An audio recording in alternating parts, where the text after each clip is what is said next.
السلام علیکم دوستوں اور ساتھیوں۔ قیام پاکستان اور الیکشن 2024۔ ملک کے قیام کے 10 سال کے بعد کے عرصے میں پلوں کے نیچے سے بہت سا پانی بہہ چکا تھا۔ 1958 کے مارشل لاء کے بعد پاکستان نے ان گنت سیاسی بحرانوں کا سامنا کیا۔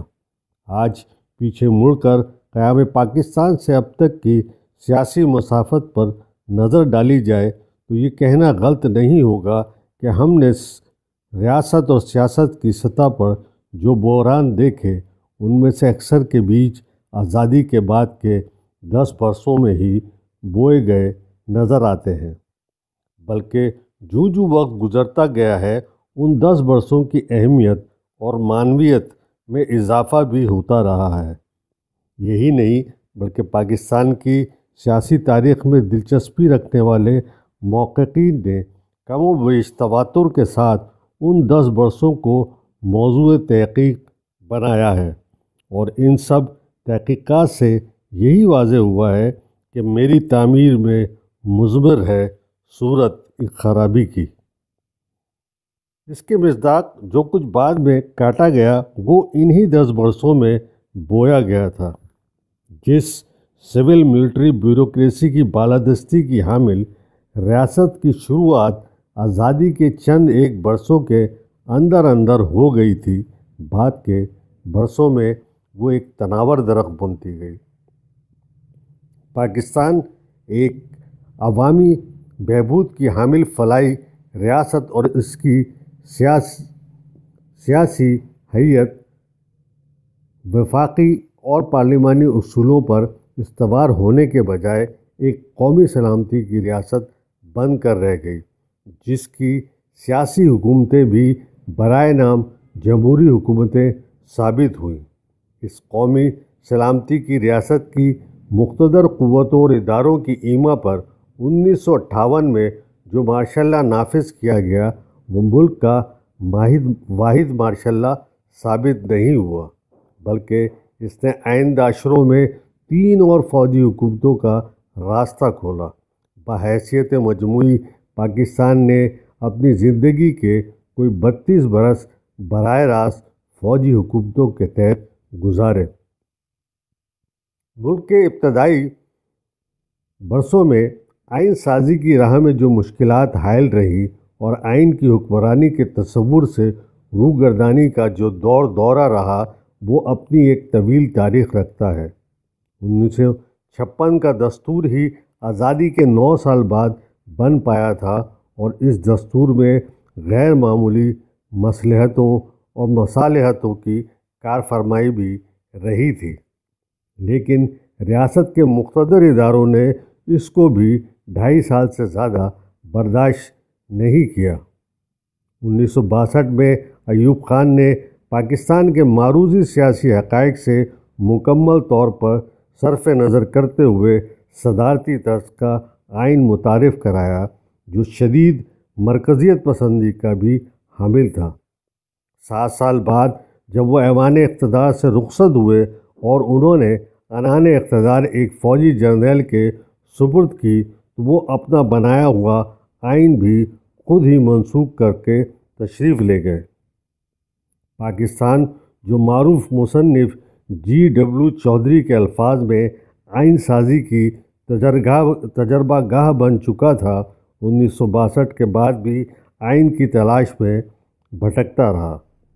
1973 میں اس کو ایک آئین نصیب ہوا، لیکن یہ اس وقت ممکن ہوا جب ملک کے آبادی کے لحاظ سے سب سے بڑے صوبے مشرقی پاکستان سے نجات حاصل کر لی گئی۔ خیال تھا کہ 1973 کا آئین اب باقی ماندہ پاکستان میں جمہوری حکمرانی کی راہ میں ہموار کرے گا، لیکن اس آئین کے نفاذ کے بعد بھی 2 مرتبہ فوجی حکمرانی کے تجربے پاکستان کی بدقسمت تاریخ کا حصہ بنے۔ جنرل ضیاء الحق کا 11 سالہ دور اور جنرل مشرف کے 9 سال فوجی حکمرانی کے ایسے ادوار تھے جن میں کھل کر آئین کی تنسیخ تو نہیں کی گئی، لیکن اس کو مختلف عنوانات سے اس طرح معطل رکھا گیا کہ آئین کا بنیادی ڈھانچہ عضو معطل بن کر رہ گیا۔ دونوں فوجی آمروں نے آئین میں من پسند ترامیم بھی کی اور اس کو نہ صرف یہ کہ اس کے پارلیمانی تشخص کو ختم کر کے صدارتی ڈھب پر ڈھال دیا گیا، بلکہ اسمبلی کو اپنی ثوابدید پر توڑنے کا اختیار بھی صدر کی ذات میں مرتکز کر دیا گیا۔ ان دونوں ادوار میں آئین کے کئی بنیادی ادارے مثلاً کونسل آف کامن انٹرسٹ اور نیشنل فائنانس کمیشن لمبے عرصے کے لیے معطل رہے۔ پاکستان کی ماضی کی چاروں فوجی آمریتوں میں چھوٹے صوبوں نے غیر معمولی مشکلات کا سامنا کیا۔ ان میں سے ہر دور میں کسی نہ کسی صوبے میں فوجی آپریشن ہوا۔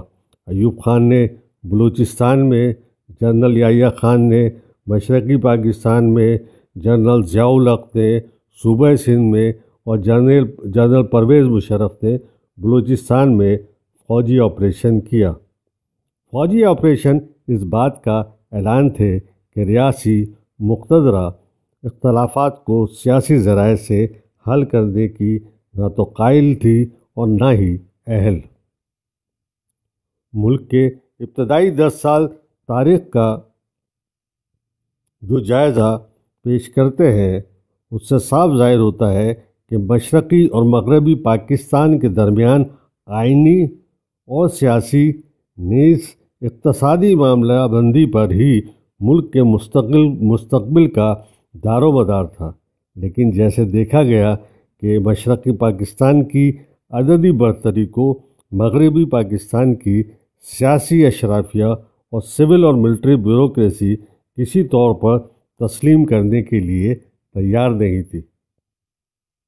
1956 کے آئین کی منظوری اور مشرقی پاکستان کی سیاسی قیادت کا اس کو بادل ناخواستہ قبول کر لینا اس امر کی نشاندہی کرتا تھا کہ مشرقی پاکستان باوجود اپنے ساتھ ہونے والی زیادتی کے ملک سے علیحدگی کا کوئی ارادہ نہیں رکھتا تھا۔ البتہ 1958 کے مارشل لا اور ایوب خان کے 10 سال سے زیادہ کے دور حکومت نے مشرقی پاکستان کو یہ بات اچھی طرح باور کرا دی کہ مغربی پاکستان کے ساتھ اب اس کو رہنے کے لیے کہیں زیادہ ٹھوس ضمانتیں درکار ہوں گی۔ فوج کے ادارے میں مشرقی پاکستان کی نمائندگی بہت کم تھی اور اعلیٰ عہدوں پر اس کی نمائندگی کم و بیش نہ ہونے کے برابر تھی۔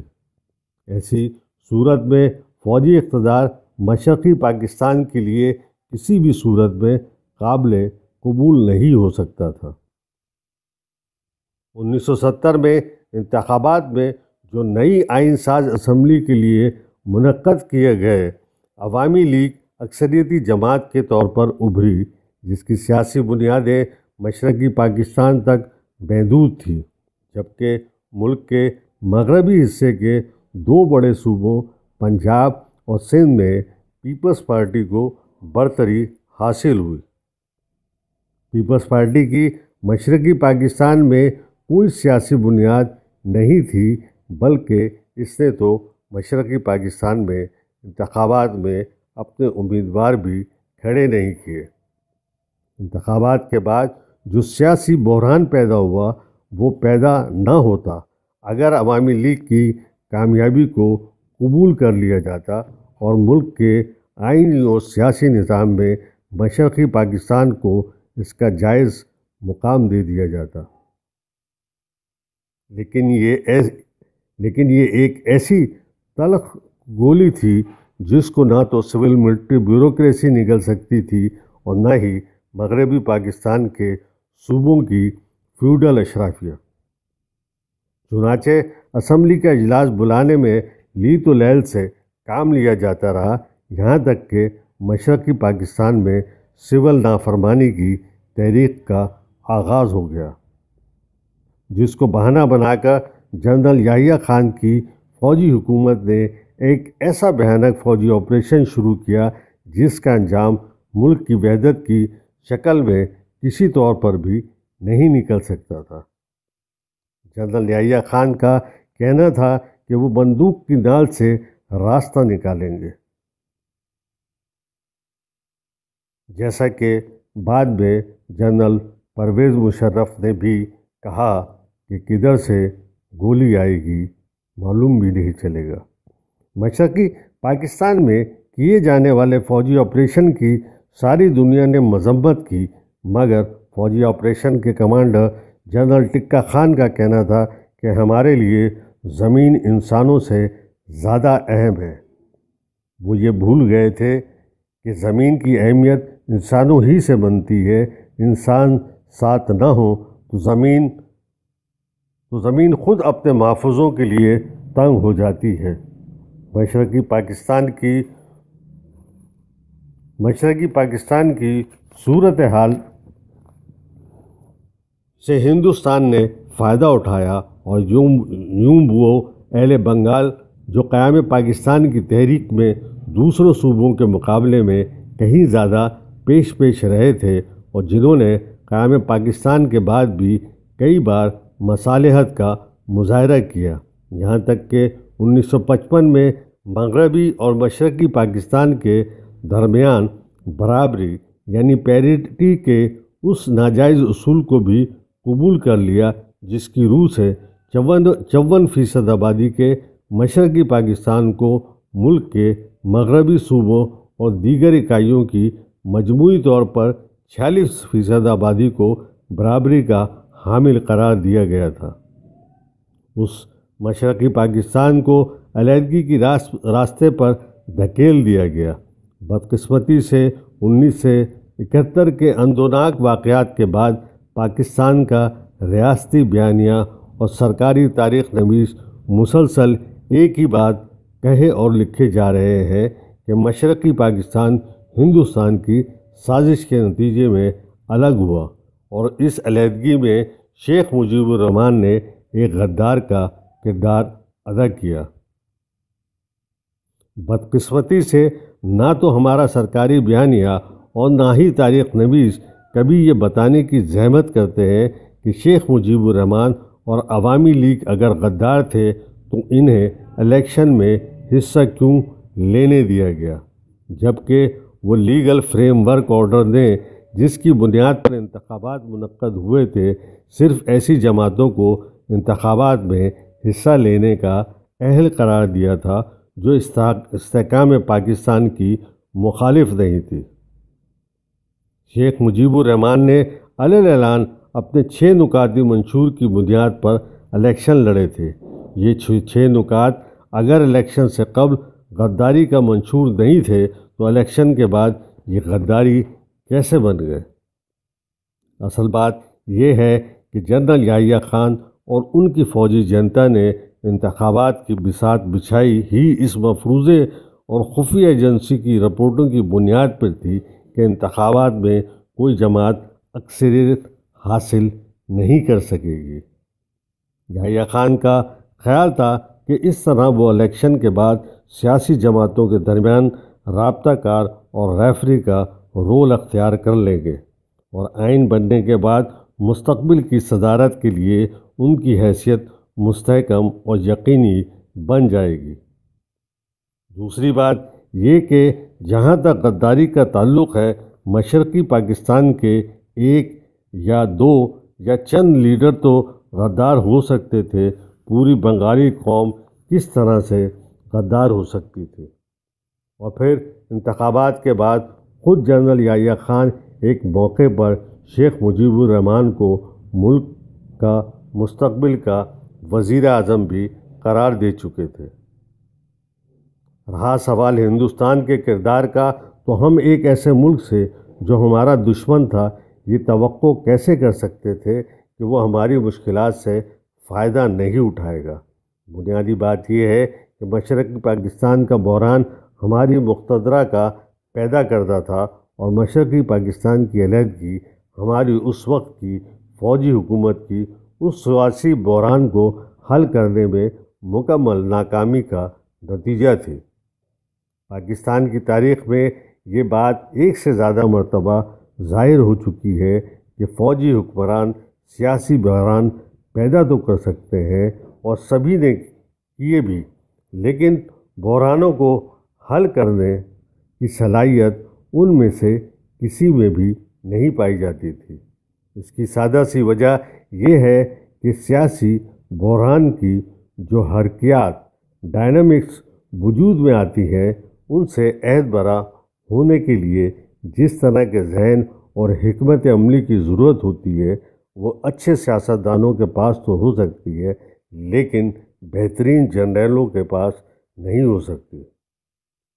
یہی وجہ ہے کہ ہمارے چاروں فوجی حکمران جب اقتدار سے رخصت ہوئے تو ملک کو اس سے بڑے بحران میں چھوڑ کر گئے جتنے بڑے بحران کے دوران انہوں نے عنان اقتدار سنبھالی تھی۔ تاریخ کا یہ سبق بھی پیش نظر رہنا چاہیے کہ اپنے دور اقتدار کے تمام تر کروفر حب الوطنی کے دعووں اور عسکری گھن گرج کے باوجود آج نہ تو عوام اور نہ ہی تاریخ کی نظروں میں وہ نیک نامی کے حامل دکھائی دیتے ہیں۔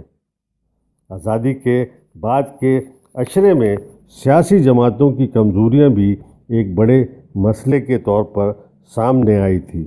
یہ روایت بھی آج تک برقرار رہے، بلکہ اس میں نت نئی چیزوں کا اضافہ بھی ہو چکا ہے۔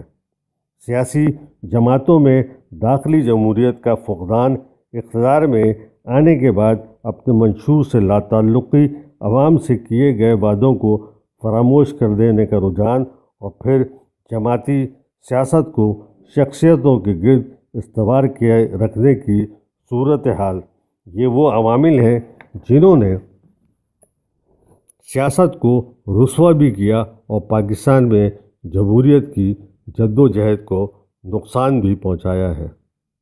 ملک کی آزادی کے بعد قیام پاکستان سے قبل کے جمہوری، وفاقی اور فلاحی مملکت کے تمام وعدوں کو پس پوچھ ڈالتے ہوئے جس قسم کے غیر جمہوری اور مرکزیت پسند نظام کی داغ بیل ڈالی گئی تھی، اس کو عوام کے لیے قابل قبول بنانے کے لیے ایک نظریاتی سانچے کی ضرورت تھی، جس کے مطابق ملک کے تعلیمی نظام اور قومی بیانیے کو ڈھالا جاتا۔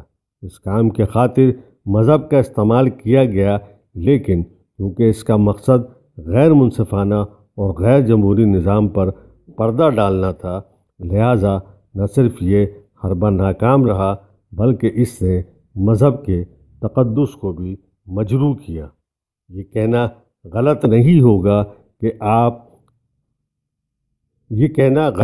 ہوگا کہ اپنے قیام کے وقت سے آج تک پاکستان مستقلاً نظریاتی بحران کا شکار رہا ہے، جس کے نتیجے میں عوام بھی ذہنی اور فکری انتشار سے دوچار رہے ہیں۔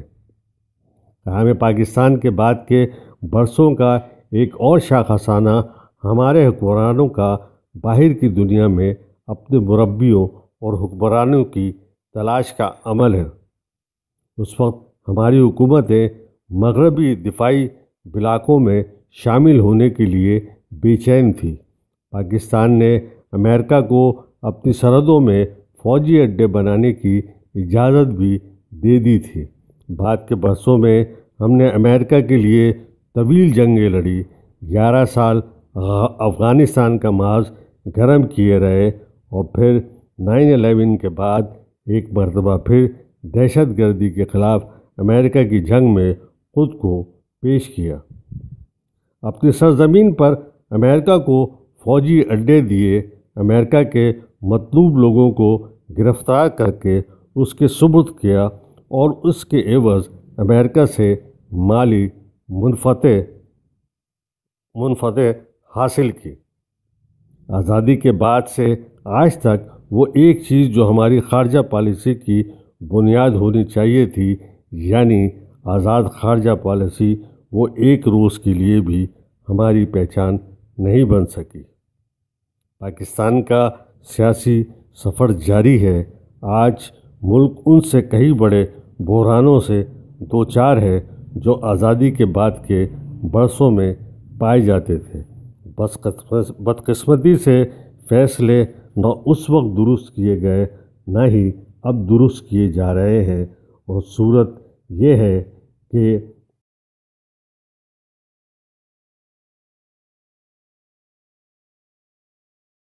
پاکستان کا بنیادی مسئلہ ایک حقیقی جمہوری اور وفاقی مملکت کے قیام کا مسئلہ ہے، ایک ایسی مملکت جو اپنے دفاع پر تو قادر ہو کہ یہ سب ریاستوں کی ضرورت ہوتا ہے، لیکن جو بنیادی طور پر ایک فلاحی ریاست ہو۔ فلاحی ریاستیں ہی داخلی استحکام کی حامل ہوتی ہیں اور اپنے شہریوں کی ضرورتوں کو پورا کرنے کی اہلیت رکھنے والی، اور داخلی طور پر مستحکم ریاستیں ہی بیرونی تالا آزماؤں کے مقابلے میں اپنا دفاع بھی کر سکتی ہیں۔ ایسی ریاستیں جو شہریوں کے درمیان منصفانہ فیصلوں اور افہام و تفہیم کے وسیلے سے مسائل کو حل کرنے کی اہل ہوتی ہیں، اپنی بقا کی ضمانت بھی فراہم کرتی ہیں۔ پاکستان کو ایسی ہی ریاست بننا تھا جو کہ یہ نہیں بن سکا۔ دیکھنا یہ ہے کہ کب یہ ایک ایسی ریاست بنتا ہے۔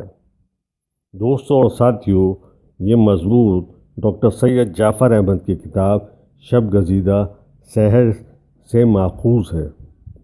دوستوں اور ساتھیوں، ہم نے آپ کے لیے احساس انفو یوٹیوب چینل پہ اس کتاب کے دیگر مضامین کو سلسلے وار جاری رکھا ہوا ہے۔ آپ سے درخواست ہے آپ ان مضامین کی ویڈیو سے بھی استفادہ حاصل کر سکتے ہیں، جہاں آپ کو مزید تفصیل سے ہر دور کے متعلق آگاہی فراہم کی گئی ہے۔ شکریہ۔